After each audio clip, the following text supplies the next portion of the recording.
Mr. Speaker, Madam Sponsor, before I proceed to propound questions, please indulge this representation to briefly situate the context behind my focus on the seafarer sector.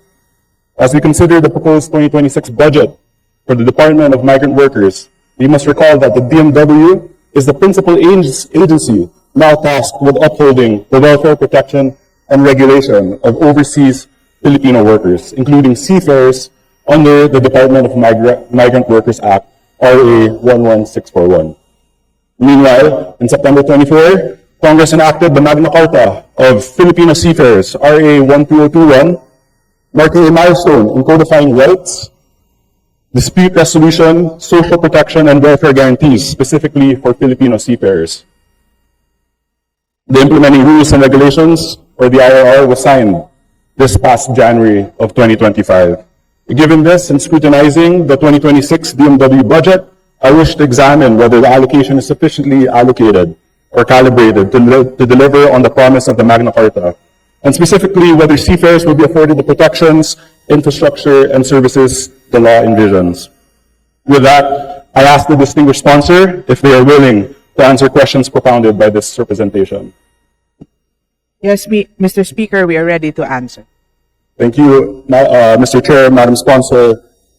The effective implementation of the Magna Carta depends heavily on awareness among seafarers, manning agencies, and even ship owners, and monitoring of compliance.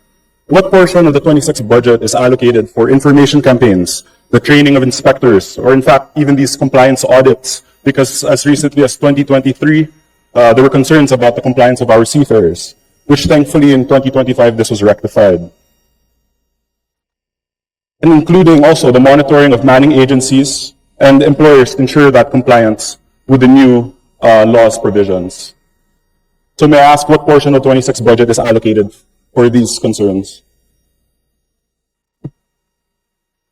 Mr. Speaker, the department recognizes that the Magna Carta for seafarers will be truly meaningful if effectively enforced.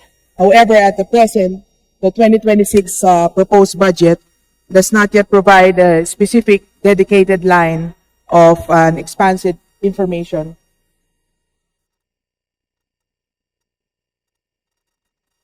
for education and compliance monitoring program for the Magna Carta. Nonetheless, Mr. Speaker and distinguished colleague, the department has the Overseas Workers Monitoring System, or OWMS, where the ship owners and the LMAs are mandated to report any critical incidents. Otherwise, there are possible sanctions. And the department is also currently providing lectures in their pre-departure orientation seminars to include the provisions of the Magna Carta. Mr. Speaker. Mr. Speaker, in line with this, because the Madam Sponsor shared that there is no specific allocation for this, may I ask the distinguished sponsor, how do we ensure compliance is maintained? Because of course, this is one of the biggest concerns that our Filipino seafarers face.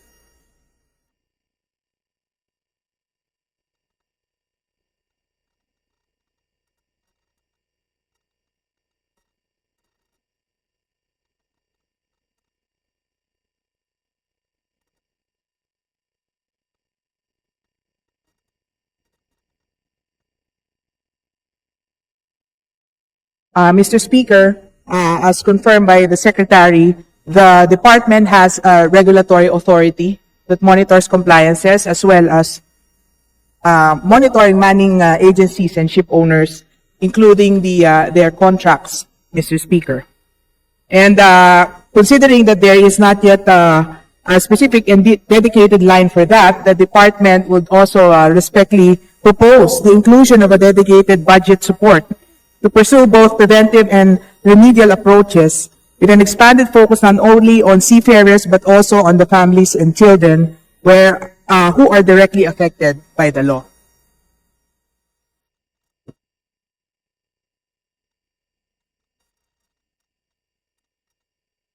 Well, Mr. Speaker, in addition to that, it's just an additional information from the Secretary that they already passed the implementing rules and regulations for the Magna Carta of seafarers as of last as of last January, and there are more detailed specific provisions as regards the information, education, and compliance monitoring,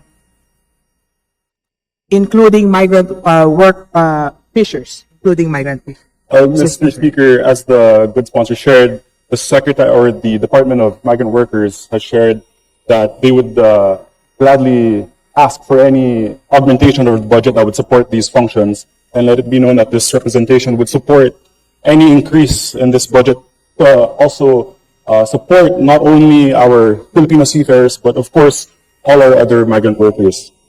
Moving along, Mr. Speaker, under RA 12021, seafarers must remit at least 80% of their monthly salary or allotment to a designated allottee. Oftentimes, this is their families who remain here at home in the Philippines. There are concerns about foreign exchange manipulation by some manning agencies or loss in conversion when converting dollars to pesos. May I ask the good sponsor, what monitoring or enforcement or penalty mechanisms does the DMW have in their budget, or if they've allocated in their budget, to ensure actual correct exchange rates are used and that seafarers are not shortchanged?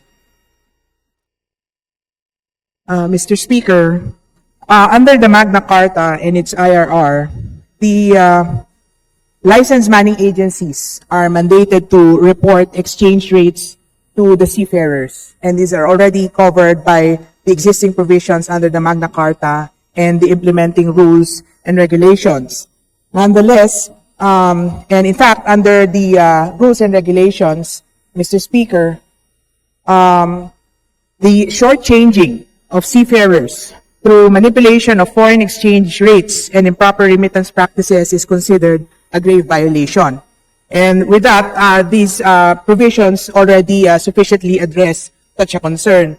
However, the department has also included that it may be strengthened. These provisions may be strengthened through budgetary allocations for the monitoring, enforcement, and case handling.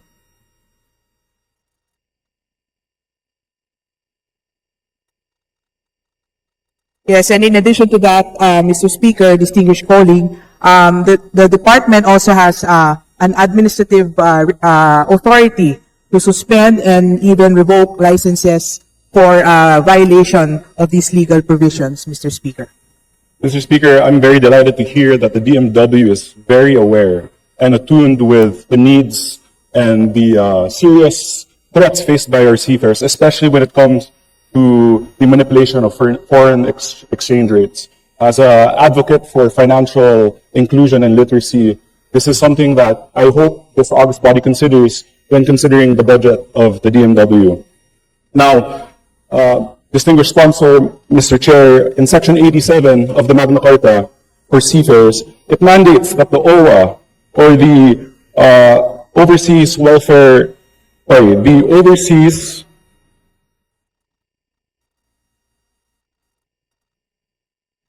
the OWA shall establish seafarer welfare facilities or centers in major crew change ports.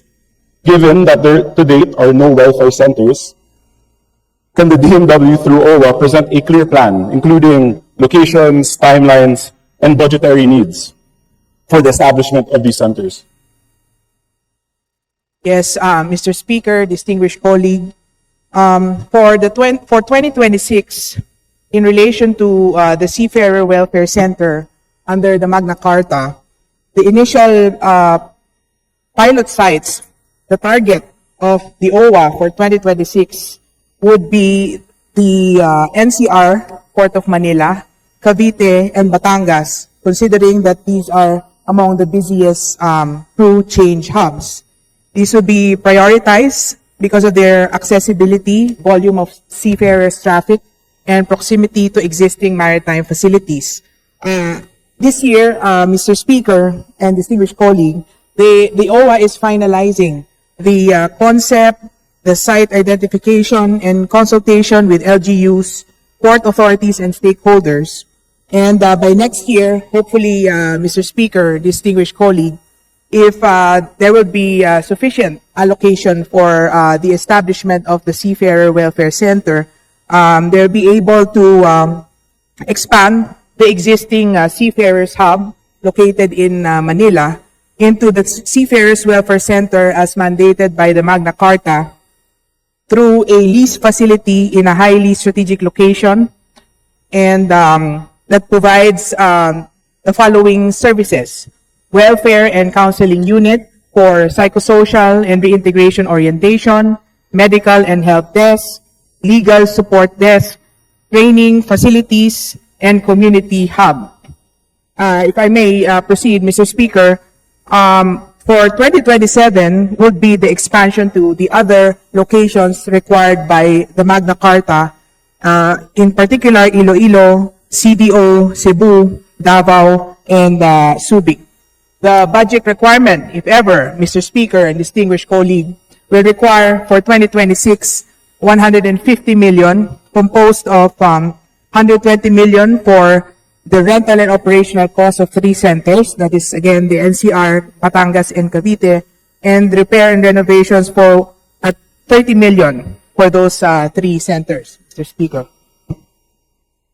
Mr. Speaker, before I proceed, I'd like to apologize to my friends in the Overseas Worker Welfare Administration for forgetting the OWA. However, as the distinguished sponsor mentioned, we are in fact prioritizing 3 of the busiest ports, which are in the NCR, Cavite, and Batangas. The distinguished sponsor mentioned 120M for the rental and leasing of these 3 centers, along with 30M in renovations. May this representation and the committee receive a report or be furnished a report detailing these plans, the master plan, and how we plan on expanding in the coming years, because of course these 3 centers are likely not enough for our seafarers, as of course it is difficult for seafarers to travel to only 3 locations across the nation.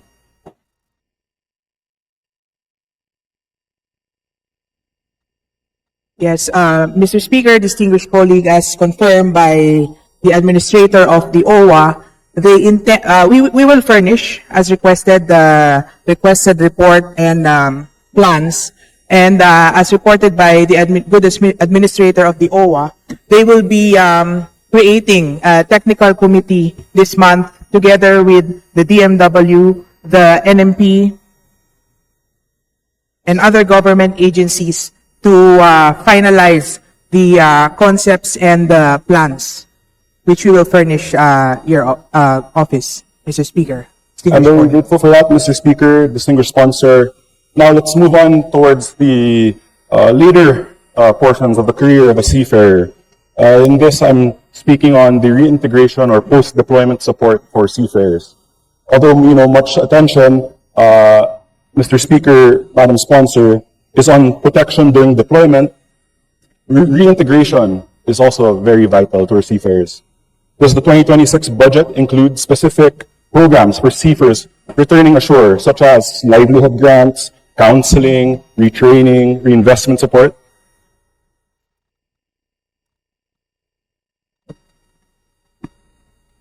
Mr. Speaker, distinguished colleague, yes, the 2026 budget has specific allocations for reintegration programs. In fact, reintegration is a core mandate of the DMW. The budget includes dedicated reintegration support, in particular, Mr. Speaker and distinguished colleague, for seafarers. The flagship program is the Likhang Marino program under the Kabuhayan Strand, a business plan competition for returning seafarers with 5 million allocation, 2.25 million for administration, and 2.75 million for prizes inclusive of taxes. Beyond this, the broader reintegration program has a proposed allocation returning OFWs, including seafarers. Support spans for a livelihood program for OFW reintegration, Sa Pinas, Ikaw ang Ma'am Sir, or SPIMS, TESDA retraining, financial literacy seminars, psychosocial and family reintegration services under the Kaalaman and Kalinga and market linkage initiatives like buy local, buy OFWs.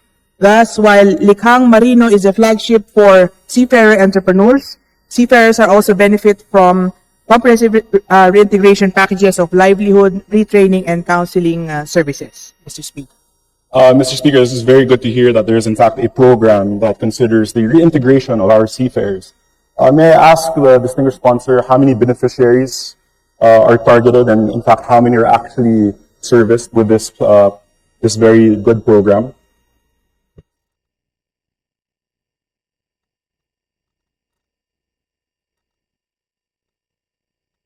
Mr. Speaker, the department targets about 2,300 2 to 3,000 seafarers, Mr. Speaker. And so far, as of from 2017 to August 2025, there have also been 3,635 OWA scholars under the OWA Skills for Employment Scholarship Program, Mr. Speaker. Mr. Speaker, may I ask the distinguished sponsor, how many seafarers do we have currently deployed?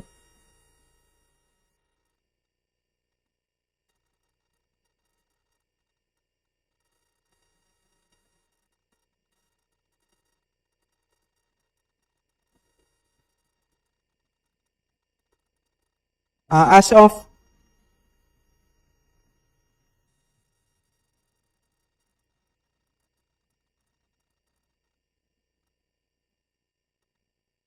As of 2024, Mr. Speaker, distinguished colleague, there are 568,920.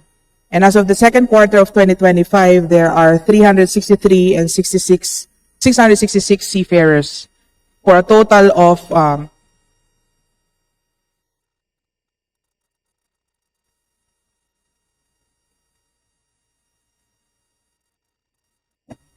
that's the answer. Those are the figures, Mr. Speaker. Mr. Speaker, a follow-up to the distinguished sponsor. How many of these, for example, in 2024, 568,000 seafarers, how many of these actually retire or are decommissioned?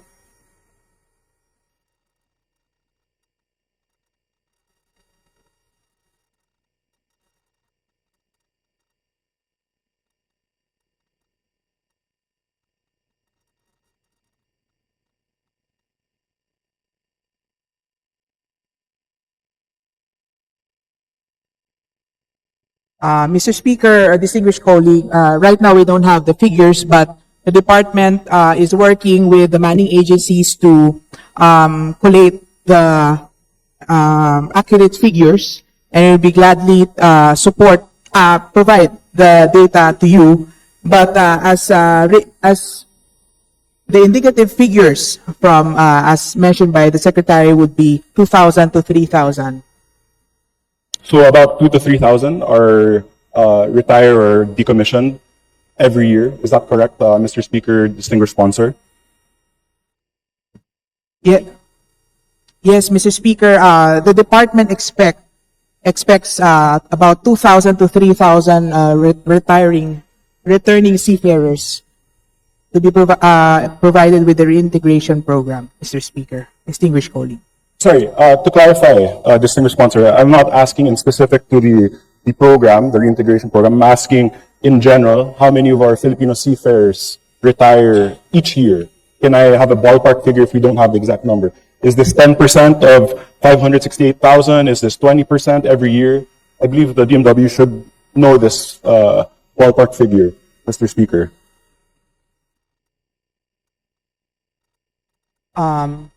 Mr. Speaker, distinguished colleague, it could be less than 10%. Could be about 4 to 5%, Mr. Speaker. Okay, so, Mr. Speaker, at 5%, that's about 28,000. This is on the lower end already. 28,000 retirees. As mentioned by the good sponsor and the DMW, that 2,000 to 3,000 of these 28,000 retirees each year are targeted. This accounts for, if my calculations are correct, at the high end of 3,000 beneficiaries of about 28,000 retirees each year. That's only about 10% that are targeted Does the sponsor believe this is a sufficient number of beneficiaries? Is this something that perhaps this reintegration program could be considered for expansion so that we can assist more of our retirees? Mr. Speaker, distinguished colleague, as clarified by the good secretary, the target 2,000 to 3,000 beneficiaries would only pertain specifically for the programs of the DMW.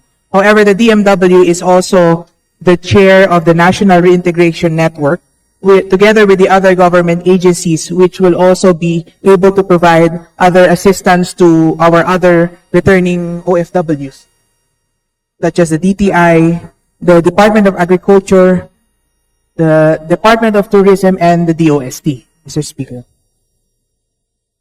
And they are also linked with the TESDA, Mr. Speaker, distinguished colleague, for skills trainings and development, Mr. Speaker. Well, Mr. Speaker, the fact remains, the concern here lies in the center of our seafarers, and it's insufficient to this representation that a large percentage of our seafarers aren't given the necessary funding or assistance when they're reintegrated. Because very often, as I segue into my next question, financial literacy is a grave concern for these seafarers. Oftentimes, they'll make pautang before they are deployed. Tapos, pag uwi nila, they have nothing to show for it.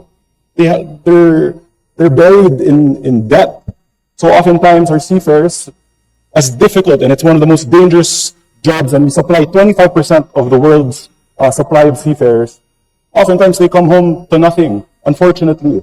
So these reintegration programs are very, very important. So I would hope that we consider our seafarers and their needs, especially at the tail end of their careers. Now, I will no longer belabor the point, Mr. Speaker, Madam Sponsor. I'd like to move on to now the beginning of the career of a seafarer. Is the distinguished sponsor familiar with the National Maritime Polytechnic NMP?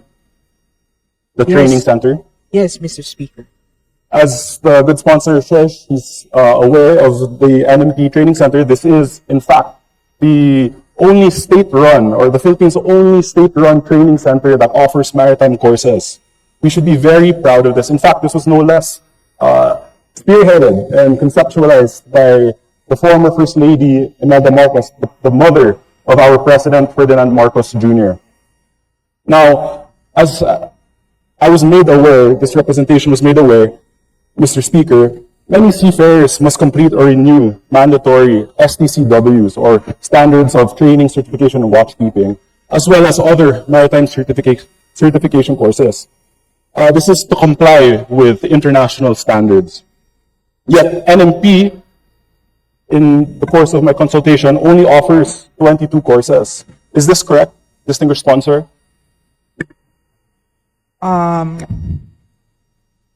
That is correct, Mr. Speaker, distinguished colleague. In particular, the NMP has already developed 22, but at present, 21 courses are being offered, as the one course is yet to be submitted to Marina for accreditation due to lack of required equipment, certified instructors and assessors, and updated reference material.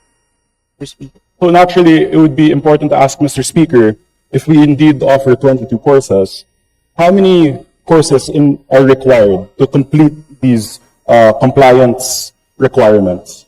I believe that this might be around 40 STCWs. Is that correct, Mr. Speaker, distinguished sponsor?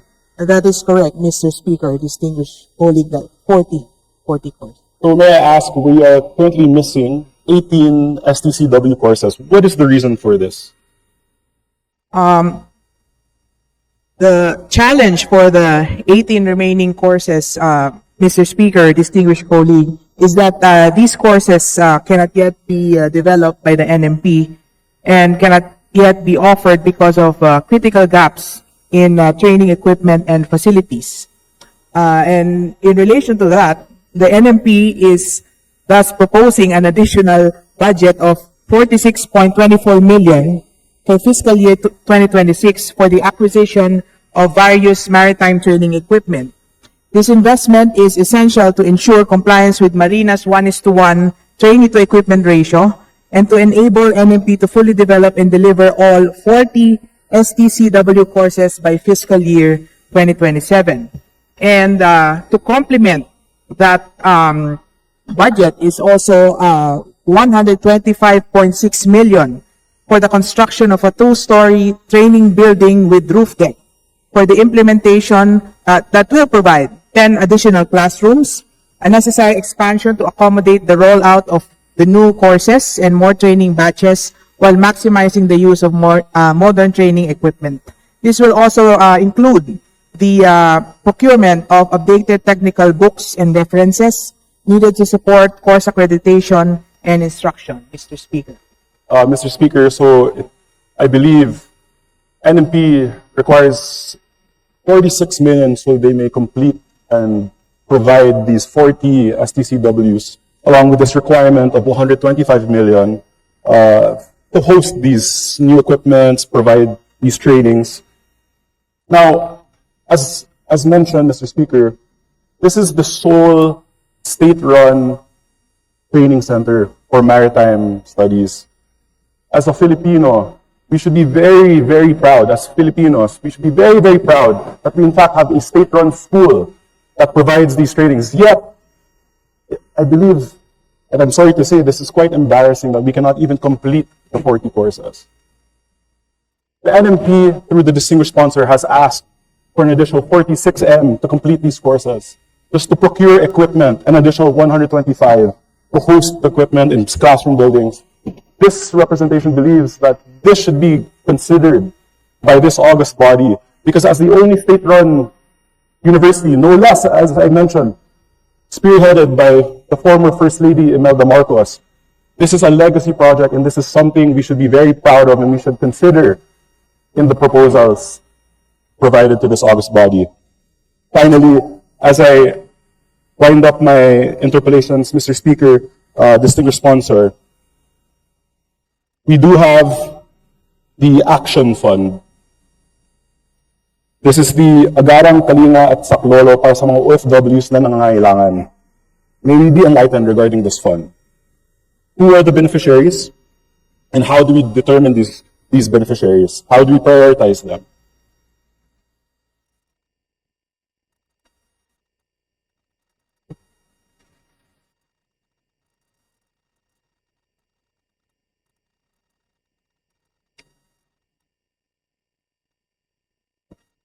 Mr. Speaker, the Action Fund is a fund provided under RA 11641 to provide assistance to OFWs at foreign service posts where migrant workers offices have been established and staffed.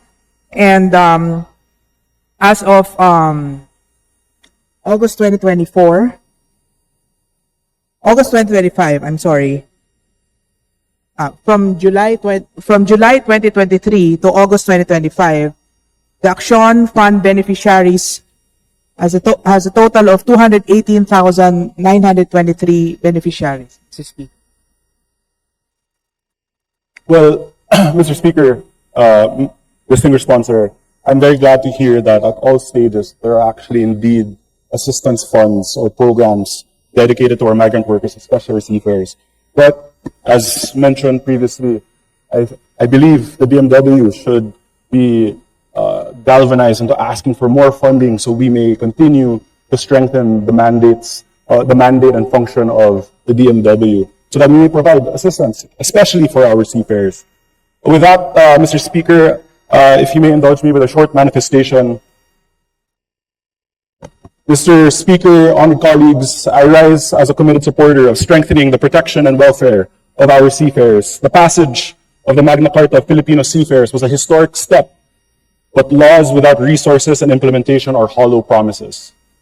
In particular, I intend to support any motion to increase the appropriation of the DMW, especially one that focuses on augmenting the budget of the National Maritime Polytechnic that may procure what it needs to finally complete its offering of STCW courses. In addition, I will support any motion that provides further appropriations to capital outlays and operational funding for seafarer welfare centers, enforcement of seafarer claims, and institutional capacity building. We must send a clear message to our seafarers that this august body is not satisfied with mere laws, but with real concrete service, relief, and justice. With that, I am grateful to our ever hardworking, distinguished sponsor. I yield back the floor and my time. Thank you, Mr. Speaker.